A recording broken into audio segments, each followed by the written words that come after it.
What if I told you that some of the Beatles' most famous bass lines weren't played by Paul McCartney at all, but by George Harrison?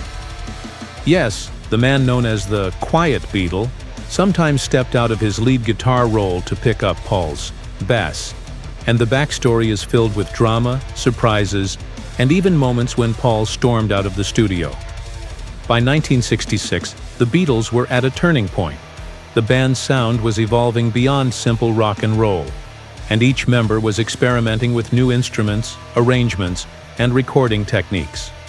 Paul McCartney, who had reluctantly become the band's bassist back in 1961 after Stuart Sutcliffe left, was beginning to show his versatility again as a guitarist. On the Help album, he shocked fans by playing acoustic on Yesterday and ripping guitar solos on Another Girl, The Night Before, and Ticket to Ride. And once Paul rediscovered his confidence, he didn't stop. On George's Revolver track, Taxman, Paul famously took over the solo when George struggled to find the right feel. He did it again on Sgt. Pepper's Good Morning, Good Morning, and later on Helter Skelter from the White Album. Paul was unstoppable.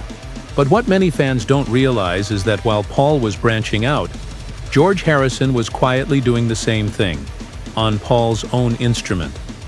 Whenever McCartney was busy on piano or chasing a new sound, George would step in on bass. On Abbey Road, for example, Harrison played bass for Maxwell's Silver Hammer, as well as on the medley Golden Slumbers and Carry That Weight. He even played the bass part on his own track, Old Brown Shoe. Years later, George laughed about how chaotic it sounded, joking that he played the bass exactly as he would a guitar.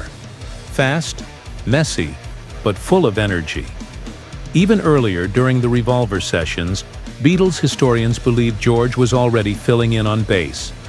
On Good Day Sunshine, for instance, the piano, bass, and drums were all recorded together, since Paul is assumed to have been on piano.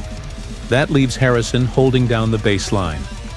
But the clearest and most dramatic example comes with the song She Said, She Said. This was the very last track recorded for Revolver, and tensions were running high in the studio. Paul started the session but ended up storming out after a heated argument. Later, he admitted it was one of the rare Beatles songs he never played. Fun. And yet the bass is there, and it doesn't match Paul's usual style. Instead, the evidence points to George.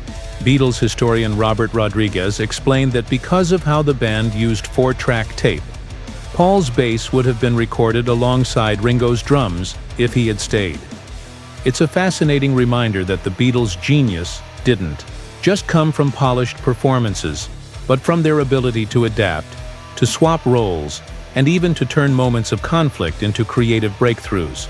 Paul may be remembered as the ultimate bassist, but George proved more than once that he could step into that role and leave behind bass lines that still stand the test of time.